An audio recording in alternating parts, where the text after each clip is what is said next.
Hello, everyone, and welcome back to the Fifth Child Podcast, the weekly podcast where I, your podcaster for the day, Chris, give you two different recommendations either for video games, anime, movie, television series, or whatnot.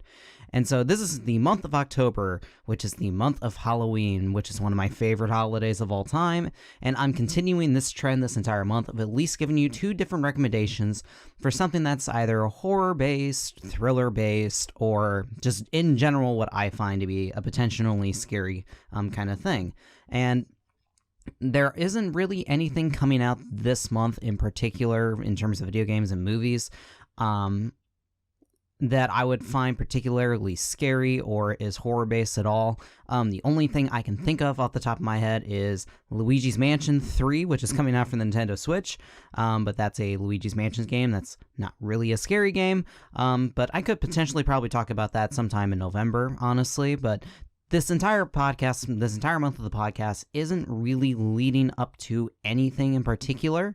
I'm just going to spend these next couple weeks talking about two things a week that I find scary or horrific or have any kind of thriller base in it. So I do have two recommendations for today. I have a video game and I have a movie, and I just want to remind you again, if you're like what you're listening here and you wish to see more of it, don't forget to like, comment, and subscribe, and be sure to hit that bell icon if you use mobile. That way you know whenever the podcast drops every single Friday at 12 o'clock. I've been a little bad about releasing it on time recently just because of how bad just because of how busy I've been. So hopefully I'm going to get a little better about that. I'm recording this episode a little bit earlier than usual, which is good. So giving me plenty of time to edit and put it out there for you guys on Friday. I've just been so busy that sometimes I just forget about it, but I will make sure that this comes out this Friday. So we're going to jump right into the video game of today's podcast, and the video game for today's podcast is Little Nightmares. Little Nightmares is a platformer puzzle adventure horror game released by Bandai Namco Entertainment for Windows, PlayStation 4, Xbox One, and Nintendo Switch. Most of the other console ports besides the Nintendo Switch version all came out in early 2017, with the Switch version coming out sometime around early summer last year, due to the fact that the Switch obviously was due to the fact that the Switch wasn't released yet when this game was still in development. And currently, we are getting a Little Nightmares 2 sometime next year, but we're going to just talk about the first game for now. So, Little Nightmares was also developed by Tarsier Studios, which is another independent studio that hasn't really done a lot of stuff. They've mainly been a Sony PlayStation independent company or second-party developer that worked on the Little Big Planet DLC series. They also developed Little Big Planet 1. They also helped develop Little Big Planet 3 for the PlayStation 3 and PlayStation 4 before moving on to do this game.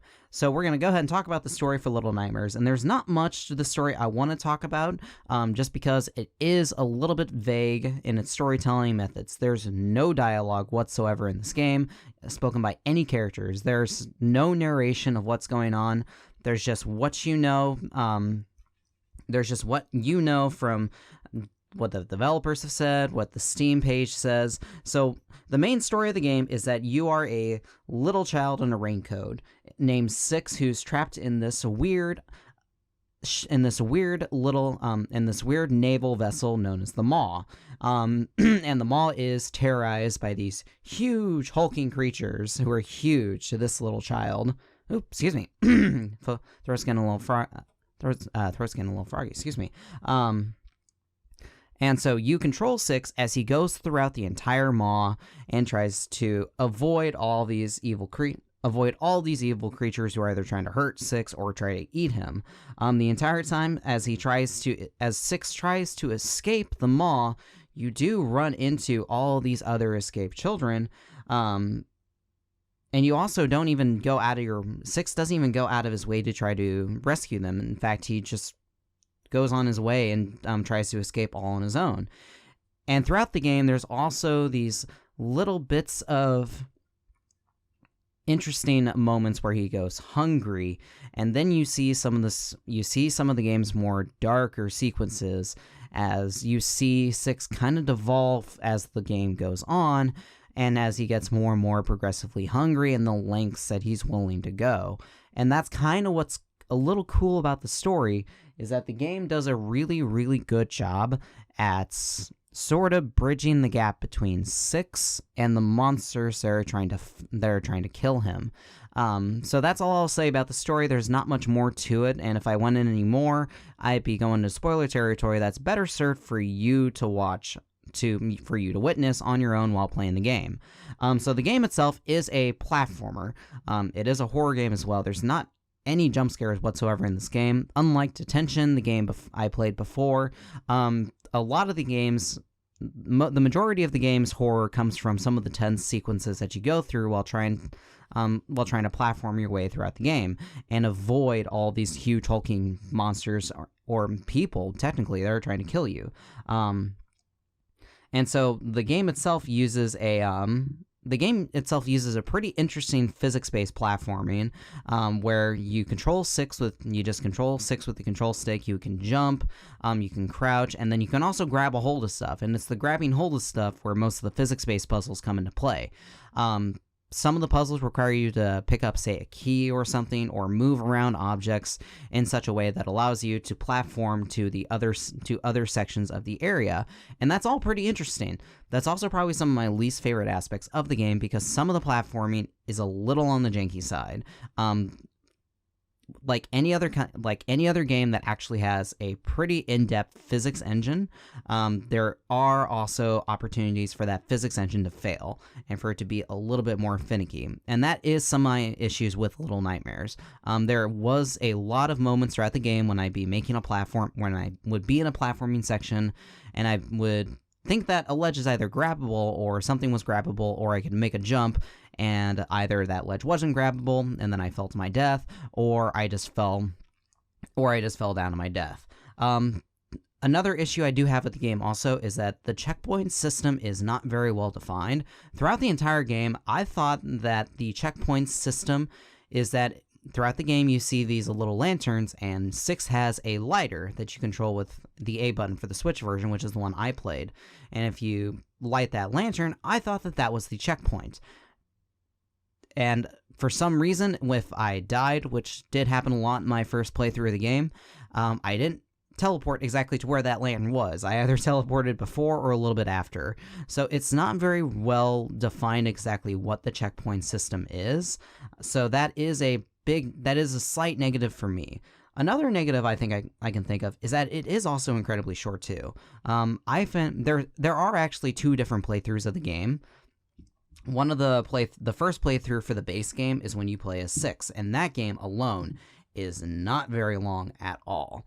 The game itself only is probably 4 or 5 hours long. There are some replay value because there's little collectibles that you can find. There are these statues that you can pick up and then break, and that adds to a bit of a collectathon aspect. And then there's also these little creatures. I forgot what their names are. What are their names?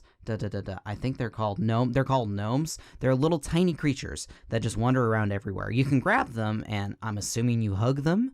That's what the completion status says. Whenever you complete a level, it tells you how many gnomes you've hugged. So there's also that aspect too, where you can go throughout the levels and then find a gnome and grab them and hug them, and that does tick off another checklist for your completion status. But other than that, there's not a lot of replay value for the base game, and I haven't actually played anything else beyond the base game yet, which is weird. Usually sometimes if there's a DLC readily available, I'll pick that up and play that. And the game is in a complete version, and it has all the DLC. I haven't picked it up yet. There is another playthrough of the game where you play as a completely separate character, known as the Kid. The Runaway Kid, as he's known in other versions besides the Switch version, who also finds himself trapped inside the mall as well and goes on his own way. And from what I know, I've heard it's obviously much shorter than the base game. Still, it does add a little bit more extra value to it. But otherwise, there's only besides that, there's only 3 extra levels. There's the depths, there's the hideaway, and then there's also another one called the residence. I haven't played any of those 3. I've just played the base game, but the base game on its own is not very long, so that can be considered a detractor to the game itself. Otherwise, I think Little Nightmares is a really, really creepy game. Like I said, the story does a really, really good job at closing the gap, and also of closing the gap between Six and the people who have captured him. And as you slowly kind of see Six kind of evolve as he goes throughout the mall. And also there are some legitimately good scares. As I said prior, you have Six, and then you have his captors, which are huge hulking monsters trying to kill him. And the size differential between them alone is scary enough, and it makes for some really genuinely terrifying sequences, especially during some of the hiding sequences when you're completely unsure if this is a hiding spot that monster is not going to be able to just grab you from and take you. So that's kind of it for all I got to say about Little Nightmares. I think it's a really, really decently strong horror game. It's not the best game I've ever played ever. I think as far as independent games go, I think it is up there, definitely. I think there are definitely many other independent horror games that I like more. For example, I think I preferred Detention. Honestly, I thought Detention was way more terrifying than this game. But this game does have a lot of care and craft put into the game. The physics engine, like I said, it's a rock-solid physics engine. It just has a lot of opportunities for it to fail. The gameplay looks fantastic, too. The graphical engine is great. This game only came out on PlayStation 4, Switch, and Xbox One, and even on the Switch version, even in handheld, it still looks absolutely gorgeous. The particle effects of lighting, of shadows looks great on the Switch version, and really adds to a tense atmosphere throughout the entire game. So yeah, I'm going to give Little Nightmares a pretty decent recommendation. I would honestly pick it up whenever it goes on sale. For such a short game, I can't recommend I think it's a $15 price for the complete edition. It might be a little bit more than that. I think I picked up the game for only maybe 12 or so bucks for the Nintendo Switch. But yeah, so that's my recommendation for Little Nightmares. Okay, so we're going to go ahead and move on to the movie for today's podcast. So the movie for today's podcast, I was honestly kind of questioning if I wanted to talk about this at all on the podcast. Just because this is a movie that just came out this Thursday. It's a comic book movie. It's the standalone Joker movie. I was questioning whether or not I wanted to consider this even a podcast episode in general, just because of how much of a reaction this movie is getting. And I also just didn't know if I really wanted to bring that into the podcast. Because this movie is a deeply divisive movie. And saying any opinion one way or another is likely going to invoke any sort of negative reaction, likely. So I was hesitant to include on the podcast episode, but I decided to do it anyways. And the reason why, obviously, I'm including this in an October podcast anyways, is because this is a genuinely terrifying movie. I think this can be considered a thriller movie, and therefore, I'm going to go ahead and include it in. So, the movie for today's podcast is the Joker movie, the standalone Joker movie based on the ever-famous comic book character from the Batman DC universe, the Joker.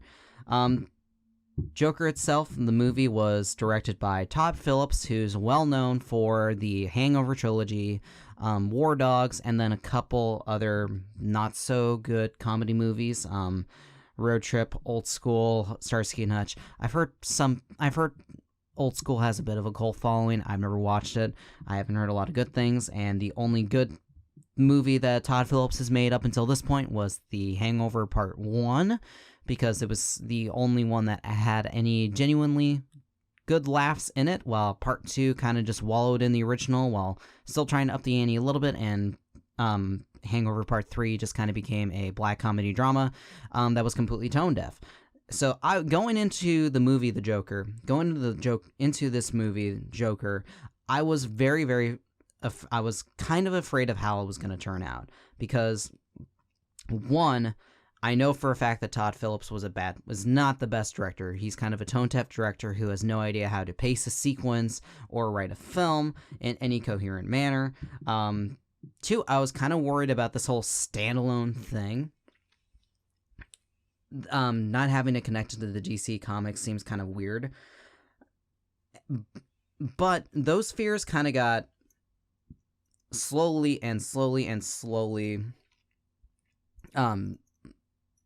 lessened as we got a little bit closer to the film being released. The casting of Joaquin Phoenix as the Joker was an inspired choice, to say the least. And the more and more we saw about the promotional materials, the more the movie looked as though it was going to be less of a comic book movie and more of a hard, dark drama. And that is definitely what got me excited for Joker. And I just saw the movie on Friday morning. I didn't get a chance to see it opening nights. I usually, most of the time, get to see some films on opening nights. I didn't get the chance to see this one opening night, but I did get to see it opening day, early Friday morning around 10 o'clock in the morning. The movie was only 2 or so hours long, so I had plenty of time to watch it before I had to go into work. And yeah, I got a lot of thoughts about this movie. I really do. I don't know how much thoughts I'm going to include in this podcast because I don't want this podcast to go on forever because fortunately I have things I have to do this morning. So I'm going to go into this as much as I can.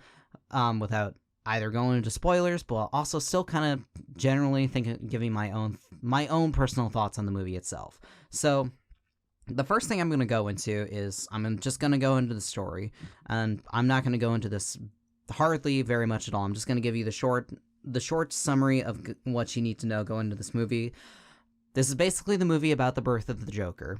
The main character in the movie is Arthur Fleck, who is played by Joaquin Phoenix, and Arthur Fleck is a mentally ill, he's a mentally ill person living in Gotham City, which is the city that Batman was born in and regularly fights crime in. This takes place in the 80s, so this is well before, this is supposed to be before Batman was even supposed to be a thing.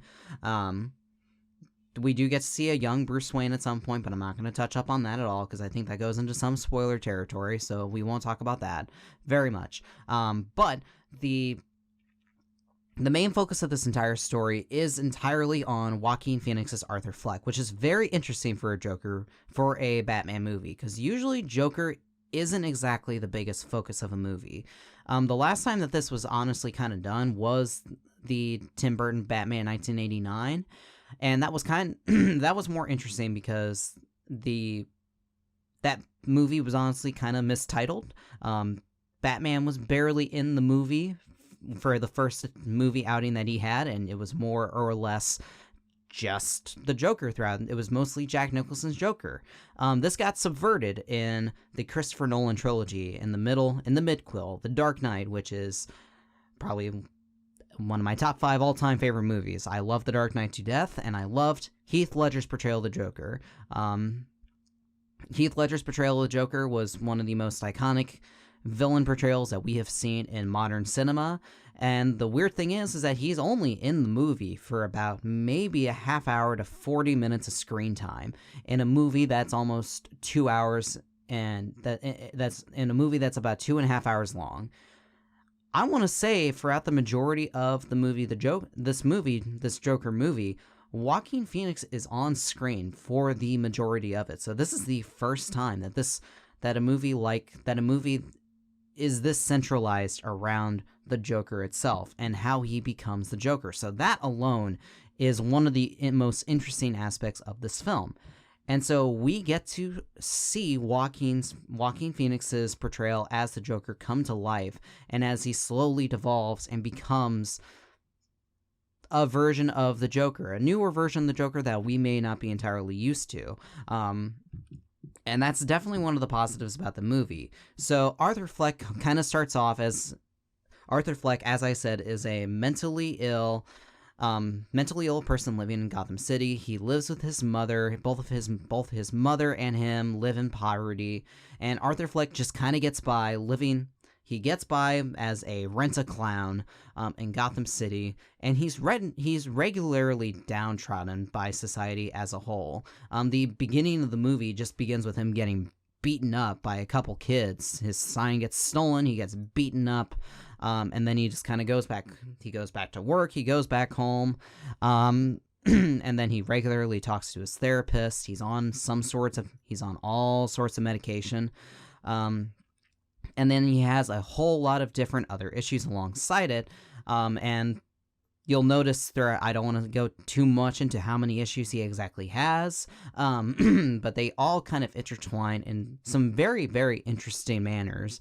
Of particular note is the laugh, which I will not go into right now because that's actually one of the more interesting things about the movie that I was a little scared of going into it. One of the clips that we do note that is regularly available in the trailers and some of the promotional material is one of the parts when Joaquin Phoenix's Joker is just walking in a hallway and he's just laughing. He's just having that big boisterous Joker laugh, and then it just stops. And the reason why that stops is one of the most interesting aspects of the entire movie, and I loved it. I can't go too much into that because I think that's a layer of the movie that is worth peeling back while you're watching the movie, because it peels back forward and it reveals more and more layers. And that's kind of the point of this movie, is that the movie slowly peels off the layers of Arthur Fleck as a person, and then you begin to figure out exactly why he is the way he is, what he does, why he does the thing he does, and how that could possibly lend itself to him becoming a person like the Joker. So that's kind of all I can really say about the story itself as a whole, because I think those layers are worth peeling back on your own as a viewer, and for you to decide whether or not you like the direction of this movie, because this movie takes some directions. The movie is done in a tone that will prove to be very divisive, and it has proven to be extremely divisive. Very interestingly enough, when this movie first premiered in film festivals in Europe and in Canada, such as the Toronto Film Festival, and in other places around the world, the movie was met with extremely high positives. For example, at the Venice International Film Festival, it won the Golden Lion, which is the festival's highest. It's the highest award possible. The only film, the most recent films that have earned rewards such as that would have been Alfonso Cuarón's Roma from 2018, which is the highly acclaimed Netflix film that came out recently. Guillermo del Toro's Shape of Water, which eventually went on to win the Academy Award for Best Oscar. So this is the kind of movie. This is the kind of award that the Joker got. These are the movies that the Joker is being compared to in terms of its artistic quality, and that shows. Going into how the film looks and how the film sounds, this is a very, very well shot film. I think there's a certain amount of color coding in every single frame that just pops out at you. And the cinematography just altogether uses some really, really well staged shots, particularly all of the close-ups of Joaquin Phoenix. And again, what really, really sells this movie is, in fact, Joaquin Phoenix's own portrayal as Joker. If this was any other actor besides Joaquin Phoenix, I do not know if he could have elevated this material higher than it was. This is the best Joker origin movie I think we could have possibly gotten, because honestly, this is the sort of movie that really shouldn't have worked, especially because it's a Joker origin movie. The Joker is someone who is more interesting the less you know about him. The Joker is the kind of person where he doesn't really necessarily need an origin story. In fact, if you have read Batman the Killing Joke, which is one of the best graphic novels in the Batman canon, it's questionable if it's even canon, honestly, which is even one of the best aspects of it, but one of the Joker's most famous lines is that sometimes I remember my life one way, other times I remembered another. If I want to have a past, I would prefer to be multiple choice. And that's one of the big reasons why I don't think that this movie could have worked. But luckily, I think Joaquin Phoenix does a fantastic job at bringing this together. This is a man who I don't sympathize with, but I pity throughout the entire movie. I truly do pity Arthur Fleck as a character, because he is a man who he's a mentally ill loner who society abandons and treats him like trash. So there is a bit of a cautionary element to this, and I'm going to talk about the kind of controversy of this movie as we go on a little bit. I don't want to spend too much time on it because I don't want to open up that can of worms too much. But suffice to say that Joaquin Phoenix does a really, really good job at bringing this role to life and elevating this performance beyond what it could have been. And speaking to the necessity of a Joker origin movie, I will say that the movie does leave a lot of doors open as to whether or not we can take this film at face value. And that's all I can say about it. I do not want you as a viewer to go into the Joker movie and expect something and expect what kind of movie it's going to be. I want you to go into it not expecting what kind of film it's going to be and the kind of turns that it will take. So let's talk about the controversy a little bit. Oh, the other thing I forgot to talk about was the musical score by Hildur Guðnadóttir. That is an Icelandic name, in case you didn't notice. Hildur was a classically trained cellist who worked with Jóhann Jóhannsson, who was the composer for who was the main composer for The Theory of Everything and Sicario, other amazing soundtracks. And I think the score itself is very, very understated. It's very, very understated string section. There's no bombastic music throughout it. But the one thing about the movie score that I personally love is that as the film goes on and as Arthur Fleck becomes closer to the Joker, it does get a lot more, it does get so much more, it gets more tense, it gets louder, it crescendos more throughout certain sequences, and particularly when Joker is on screen, and whenever Arthur gets closer and closer to that Joker persona. So the music itself is fantastic. There's one, if I'm going to talk about any kind of negative with the film, there is one certain plot line, and this is the relationship between Arthur Fleck and Sophie, who is played by Zazie Beetz, who is from Deadpool 2. Yeah, I didn't buy this relationship to begin with. Honestly,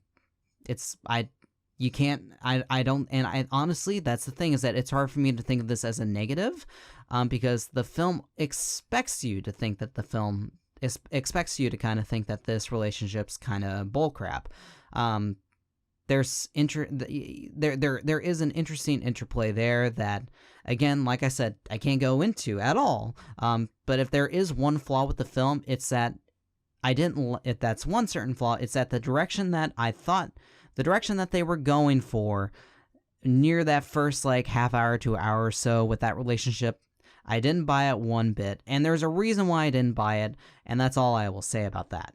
I think the other negative I can possibly think of is that, as far as the story beats go, not in terms of the direction, but in terms of the actual story writing, the story takes a lot of inspiration from older Martin Scorsese films, namely The King of Comedy, which is The King of Comedy and Taxi Driver, both of which are kind of fused into one in this movie. Taxi Driver being the story of Travis Bickle, a normal person turned vigilante killer in that specific film, and King of Comedy, where Robert De Niro plays a failed comic who's trying exceptionally hard to connect with a really, really high up stand-up comedian played by Jerry Lewis, and all the creepy things he has to do that.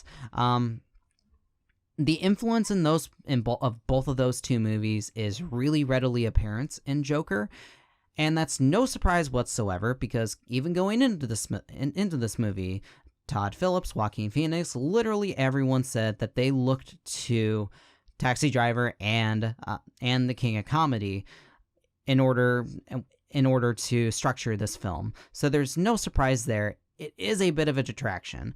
It's the fact that, yes, this film is riffing off of films that are considerably better, especially Taxi Driver. But again, I think it's the spin of this being its Joker movie, being the de-evolution of a very, very mentally ill loner into a extremely terrible human being who kills people because he finds it funny. So I think that's all I have to say about the Joker movie itself. I want to go into one little thing. I personally don't like the controversy surrounding this movie. I really don't. I understand this movie is going to critically divide people. I really do. The one thing I do not agree with whatsoever is the fact that art is going to inspire violence. Now, for one, I have very, very liberal tendencies. I want to stop gun violence as much as I can, and I do think that means that we should have stricter. I think that does mean we need maybe strict gun control laws. I don't know what that entails. I think that there should be a change in culture as well. I think that we need to do all we can. We need to do all we can in order to do that. Censoring a film and art to stop that, though, is not the right way to go. We have been down this road multiple times before. It happened in the 90s with Mortal Kombat and the ESRB. It happened with first-person shooters and Halo and Call of Duty in the 2000s. It's going to keep on going on until the end of time, and quite honestly, this whole Joker scare could possibly be the worst example of it to date. I wish there is no I'm pretty certain that there's someone out there who saw any sort of movie, any sort of violent movie, and thought, you know what, that's a great idea. I'm gonna go ahead and shoot up a theater or shoot up a Walmart. It's usually not that, though. Big spoiler here, a lot of the terrorist acts that have happened domestically in the US have been done against minorities and have been done against the marginalized, because that's the rhetoric that has been spread in certain circles. It has nothing to do with film. It has nothing to do with video games. It has nothing to do with music. It all has to do with people. It has nothing to do with art. And I really, really wish that this discussion would come to some sort of consensus, and I want that to be that consensus. I hope that we actually start holding people accountable. I don't want us to hold art accountable for it. Art should exist no matter what. Unless there's not a single moment in the movie The Joker where it is glorifying the killing of innocent people. It doesn't even do that, really. You're supposed to be terrified as this goes on, and I don't want to say too much spoilers. I don't want to continue on. I don't want to say any more spoilers, but in all honesty, the body count of this film is relatively low. This is a relatively low body count for a movie that I thought, yes, the violence is very raw, it's very realistic, but there are more violent movies than that. I have seen multiple more violent movies than Joker. The violence in Joker shocked me, yes, because of how realistic and how matter-of-fact it was. But there's way more over-the-top gore in other films. There's way more, and no one's making a big deal about that. And, yeah, I think that's all I really have to say about that. I hope that this discussion will evolve somewhat and we can move past this, but I know we won't. I think we're going to keep on talking about this for the next few months, maybe the next year. I don't know. It just all depends on when the next big movie is going to come out. So I hate to end the podcast on a really sour note. I honestly kind of got a little bit more of my personal feelings out there. And that's one of the reasons, again, why I honestly didn't really want to talk about the Joker at all on this podcast. But hey, it is what it is.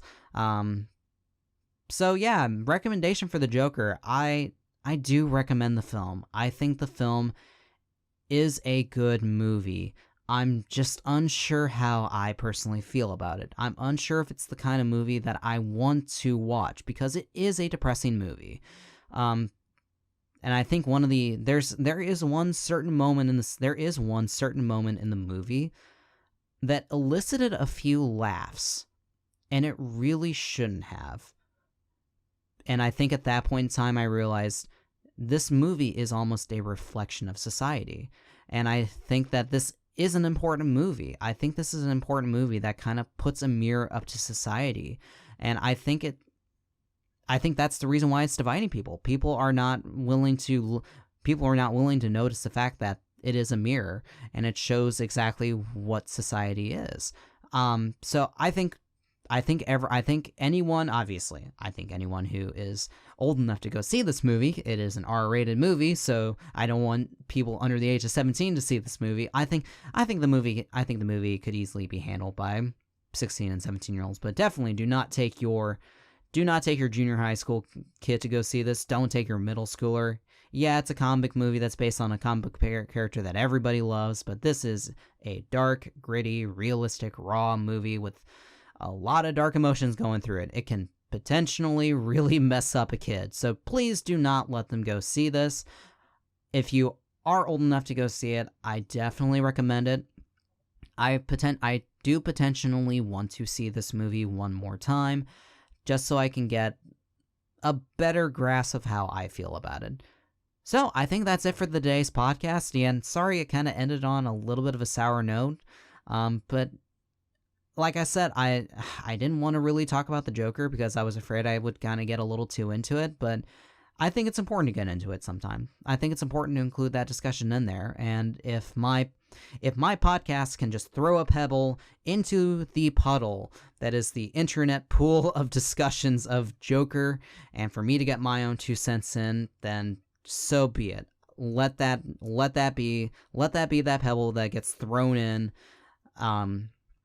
So yeah, I think that's it for today's podcast. I want to thank you so much for listening in. Again, if you like what you see here and you want to see more, be sure to like, comment, subscribe. Comment about what you feel about the Joker. Let's continue this discussion forward. I think it's important for us. That's the thing, is that I think it's important for us to have this discussion. I just think that the discussion is very one-sided, and no one is really willing to listen to the other side, because there is multiple sides to this kind of discussion, and I think all sides need to be paid attention to. So thank you so much for listening in. Again, listen in to more from the month of October. We're going to talk about more horrific stuff, more scary stuff down the line. I'll think of something big for the final podcast of the month. If you have any ideas of what that might be, please make sure to let me know at least halfway through the month, so I can think of what I want to talk about for that last podcast episode. But yeah, besides that, thank you guys so much for listening in, and I cannot wait to hear from you guys from the next episode.